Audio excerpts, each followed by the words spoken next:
I'm here today with Sophia, the women's sustainable stylist, and we've been chatting down on the show floor, and honestly, Sophia is such an inspiration. She's so positive and full of love, and I'm really looking forward to talking to her in a little bit more depth on this podcast. So thank you for chatting to me, Sophia. No, thank you for having me. Really excited to be here for a bit more of an in-depth chat, definitely. So it'd be really great to talk about what you do as a women's sustainable stylist. So, the heart of everything I do, because I believe as women, there's so many insecurities that go along with being a woman. Just, like I was saying downstairs, it's the whole thing of like, our bodies change, with age, with circumstances, all of those things. And we sometimes get lost in ourselves. And that's why I started Fine-Tuned Wardrobe, because I was that person.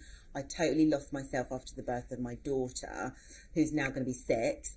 I lost my confidence. I just lost myself. I didn't know what to wear anymore. My body had changed.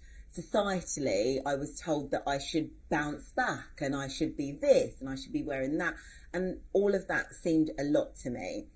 And I suffered really badly with postnatal depression. And after a lot of help and getting back to myself, I started doing the work, inside job, as they say. Yeah. And I really started working on myself and my confidence.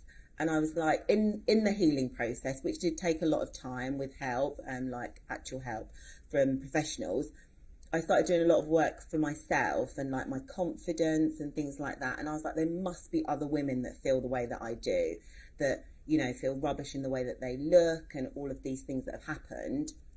And it's about the confidence. And as soon as I built up my confidence from within, everything else was just so much better. And that's what Fine-Tuned Wardrobe's all about. It's about building your confidence first, because the clothes and what we wear are like a secondary, like a cherry on the top, basically. So how did you work on that confidence? Because you just, today's the first time I've met you, and you just ooze positivity and confidence. Yeah. And I mean, you look amazing. You'd never guess you're a stylist. Honestly, you look amazing, and I feel like that energy, just spending the time with you, I instantly felt it myself. So I can see why you're successful in doing what you do. Yeah. But yeah. How do you encourage others to become more confident? I think it's looking inside. And a lot of us look for exterior things to make us confident. Or if we buy that handbag, we'll be a bit more confident. If we are a size 8, we'll be more confident. We're always looking for external validation, but it's accepting the person that you are today that has totally changed my life. Yeah. And I feel like that is, if we all did that, it will just make such a difference. Just accept, okay, yes, I've put on a couple of pounds, but in the grand scheme of things, I'm still me. It doesn't take away from the person that I am inside. And once you accept, you can deal with it so much. You're more happier and not living in in that lack mentality. And then it snowballs into loads of other things. Buying things that you don't need, buying things that look good on the mannequin because you don't know your own body shape. You're not accepting your own body shape. It's literally a snowball effect. And are there any practical tips that you would say to people in terms of those small steps to get their confidence back? So I do this thing, and I always tell my clients this, is to do some mirror work. And whenever I say it, people are like, I am not doing that. But I promise you, if you did this every day, and I kid you not, within a couple of weeks, you're going to see a massive transformation. Starkers, naked, in front of the mirror every single day, and just look at your body as it is. And I want you to pick at least 3 things that you love about your body. Okay? And this could be inside your body. You could be like, I've got a really good heart, or I'm really, all of these things, if you can't pick the physical. But that's absolutely fine, because we want to work from the inside. As long as you like something about yourself. That's what we're getting to grips with. The looking at yourself in the naked is because that is you. And we want you to accept you first without clothes on. Yeah. Because that is where it all stems from. You're going to dress that body so much better if you accept it. rather than trying to cover it up. That's really challenging for so many of us, isn't it? So many people. That's why I say that it doesn't have to be just the physical. It could be like, do you know what? I've got a really good heart and I'm a really good friend. Yeah. And then the following week, it could be like, do you know what? I've got really nice eyes now I'm looking in the mirror. We don't take that time for ourselves and really connect with ourselves like that. That's so true. We always like, oh, somebody said I've got really nice eyes, but we never take the time to actually look, do you know what? I've got gorgeous eyes. Oh my God, I've got lovely legs.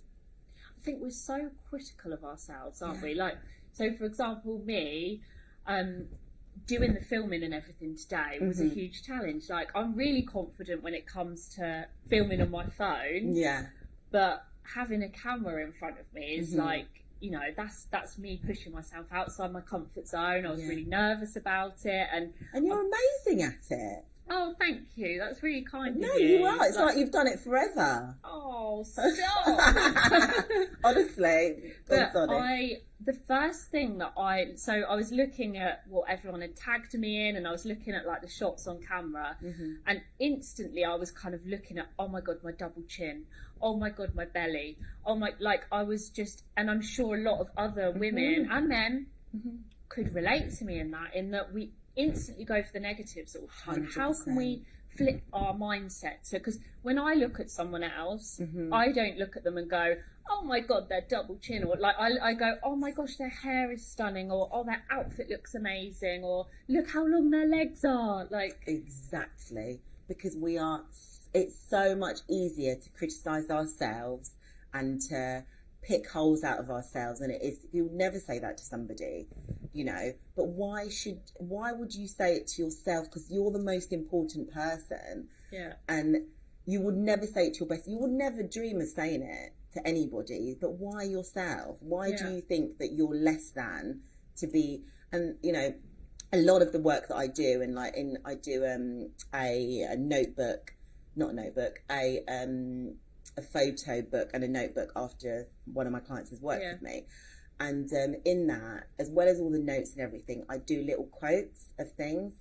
And one of them is that if you would never say it to your best friend, do not say it about yourself.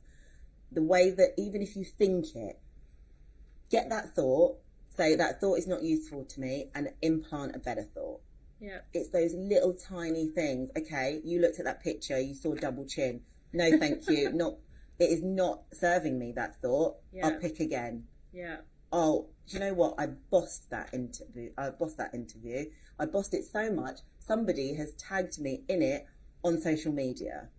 Yeah, that's those so true. Little tiny mind shifts are a game changer. Yeah. And I think that goes for whether it's inside or the appearance or anything. You know, the way that we think that, you know, the whole thing of, oh, I'm not good enough to get certain jobs, or all of those things, it's shifting the way that we think is massive. Yeah, definitely believing in yourself. Like, I feel like I'm really confident when it comes to business and like knowing that I'm creative and the value that I can add in that. But when it comes to appearance, for some reason, I'm just not confident in myself with that. And I'm sure there's lots of others that feel that way. No, and do you know, and I honestly believe I know I go back to society, but it is, we've been made it's all programming. We've been programmed to think that we're not good enough, that there's always better. We should be striving to be better, looking, working, all of these things, which in some aspects it works great. You know, it gives you that boost and that momentum to push forward. But in the way that we look and the way that we should look, it's got to come from within. How do we want to feel? How do we want to look? And as soon as we accept that, I think it's going to be a massive game changer. And what do you think the impact of social media is on this programming that you talk about? I think I think it's huge, but I also think that we need to stop giving it the blame game, because we're in control of what we see on our phones. We're in control of the people that we follow. Are they inspiring us? Are they making us feel good? Why, if I'm trying to, if I'm trying to be better within myself and be a better person, Why am I following people that are on 79 diets, you know, or Kim Kardashian, you know, all of those things. Yeah. Why am I following these people that are going to make me feel that I'm not enough in my own skin? Why don't I follow people that are going to enhance my journey? Yeah. And all of that. And, you know, if there are people that, even friends that do this, I'm a believer in that anybody that brings negativity into my space, I shield it like you wouldn't believe. Oh, because, I completely agree with you. Because it so makes important. such a difference. If you're hanging around with people that make you feel rubbish, they like cling on, like, and I just feel like you can't be yourself around that whole vibe. I just feel like you need to find your own niche, your own tribe, and if you can't find them, you know, in your day of life, go on like groups, like, you know, Facebook groups, reach out to find your community. Because it can be attracts your tribe, doesn't it? Absolutely. I love that saying. Absolutely. And it really does. It really does. Yeah. And I think that's what's so great about like the Clean and Tidy Home show, because, you know, we're all like-minded people, but, you know, we actually, you know, some of us might kind of think, oh God, people might think I'm a bit weird because I find cleaning really therapeutic and cleaning gives me confidence. Like, my first ever post on Instagram was cleaning is cheaper than therapy. And so for me, cleaning is a way of kind of chilling out, unwinding, that kind of thing. But I also love my fashion as well. Yeah. And I just feel like there's so much that you can offer so many people that we've spent a lot of time in lockdown, didn't we? And I think that had a huge impact on our confidence when it comes to our fashion, because I love a legging and a hoodie, I'm not gonna lie. so does the most, a lot of my clients post lockdown. It was being that leggings, hoodies, I need to get out of them, I don't know what I'm wearing anymore. What was people wearing before lockdown? You know, it's that whole thing. And also the working balance has changed.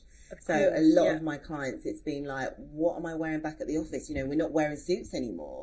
It's that whole transition back into society, as it were. And it sounds bonkers to say that people don't know what to wear, but we were in it for quite a long time, and it consumed a lot of people. And a lot of people did spend majority of their week either in pajamas or loungewear. Definitely. So I have worked with a lot of clients trying to get back into the transition. Also, it's the confidence thing. You do lose your confidence in how to dress and how to put yourself forward if you're going back out into the office, or even like I had a client just going out with mum friends. She was like, I've got no idea what I'm doing, because you lose your confidence. And I always say to my clients is that once we finish working together, we have an 8-week aftercare, because it takes time to do those things daily to make it a habit.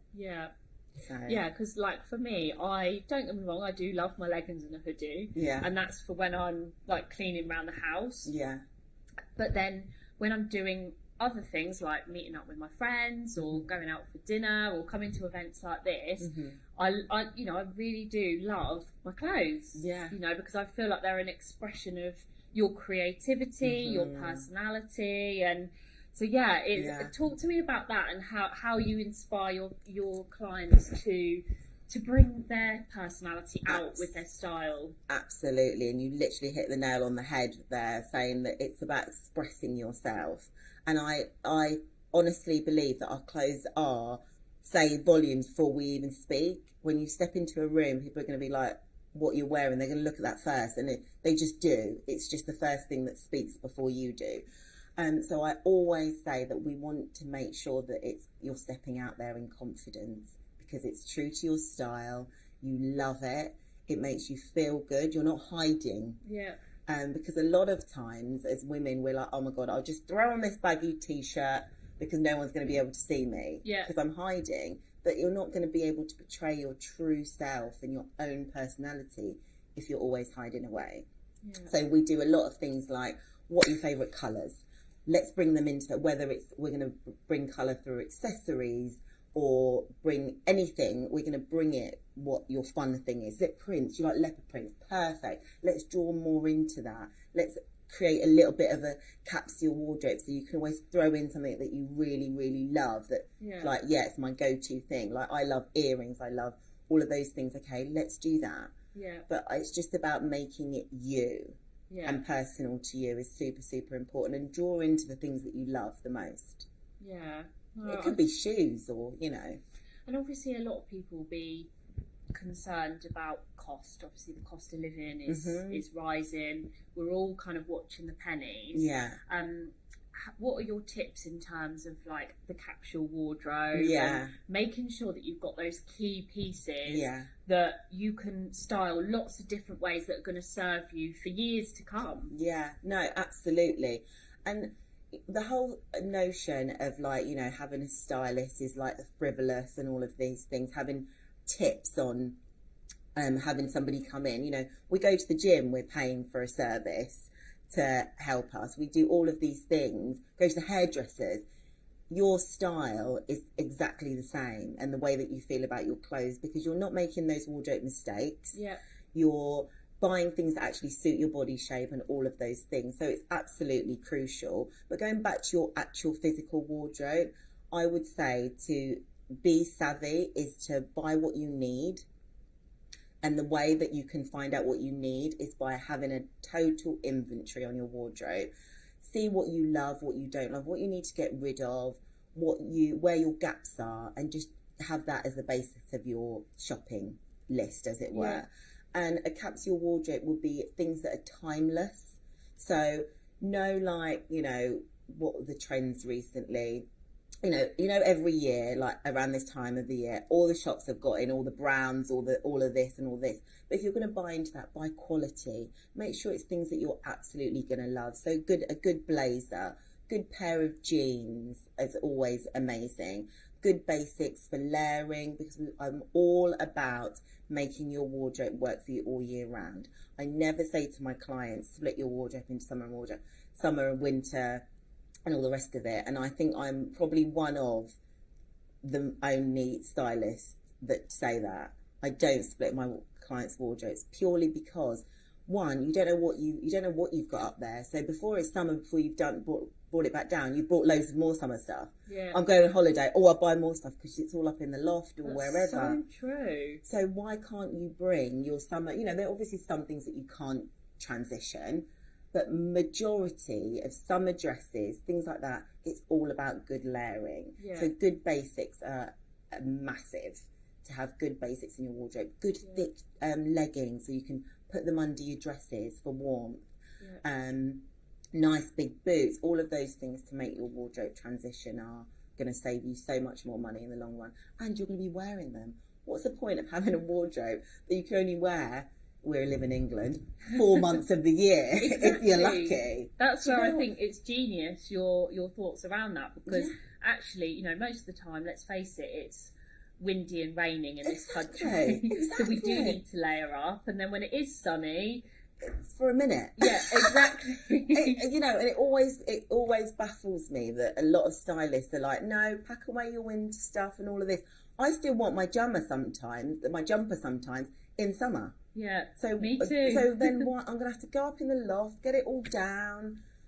No, and then you end up buying twice, don't you? Because you, like for me, I forget that I've got it up in the loft, and I end up with about 10 different chunky jumpers. Exactly. Because if it's not there and you can't see it, our minds are a bit fickle like that.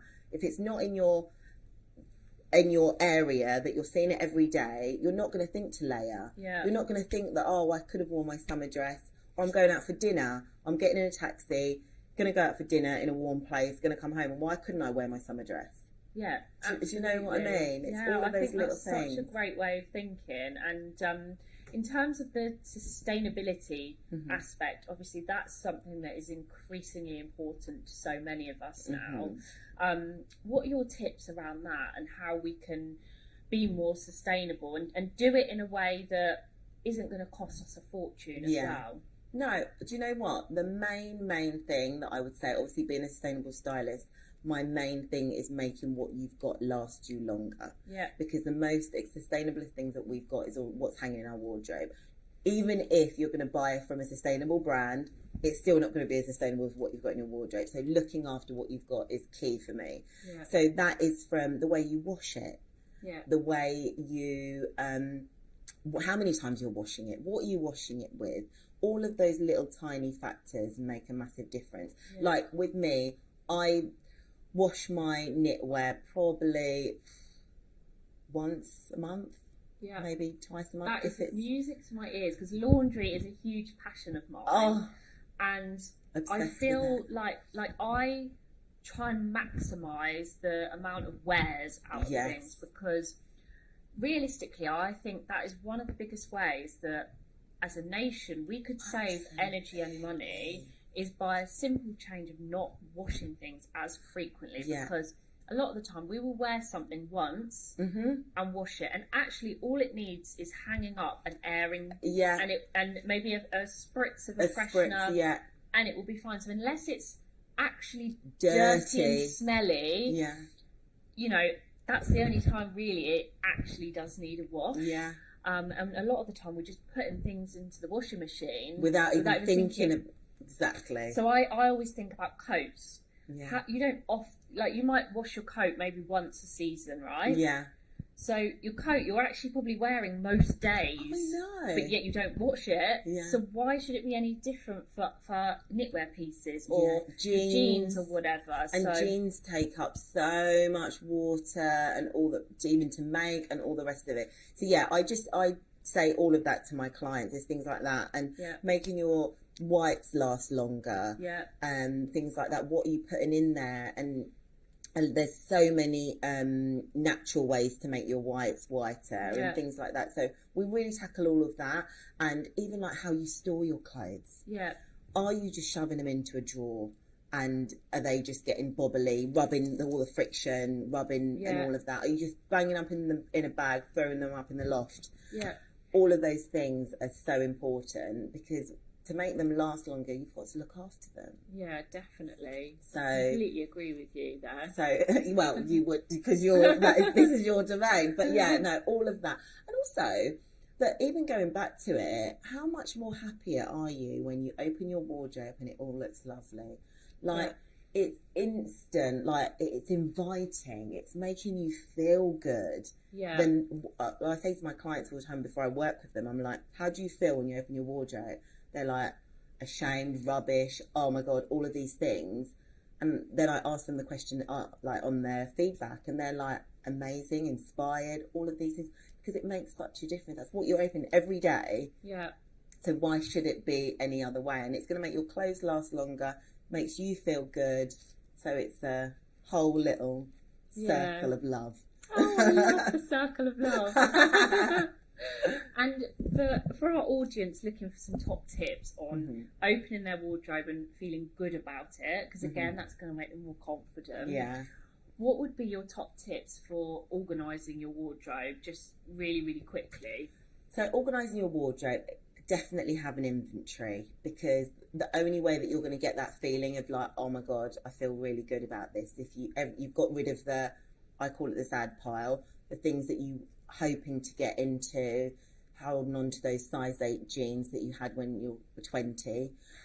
Get rid of all of those things that make you feel rubbish, because we do hold on to things as women. We're hoarders. That's what we do. It's in our imprint. So get rid of things that make you feel bad.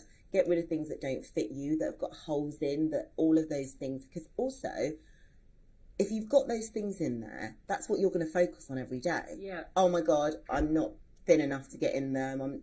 You're instantly coming off on a negative. So getting rid of all of those things will really help.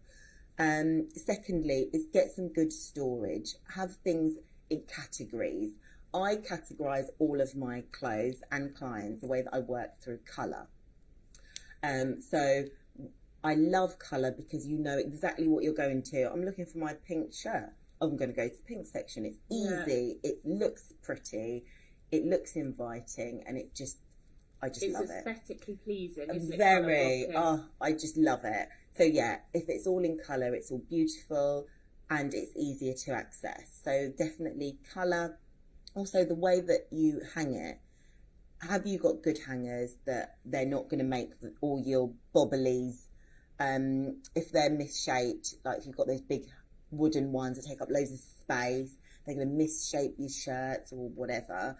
Think about those little things. Think about, do I need some drawer dividers so I don't have to go like this every morning to get to what I want to get to?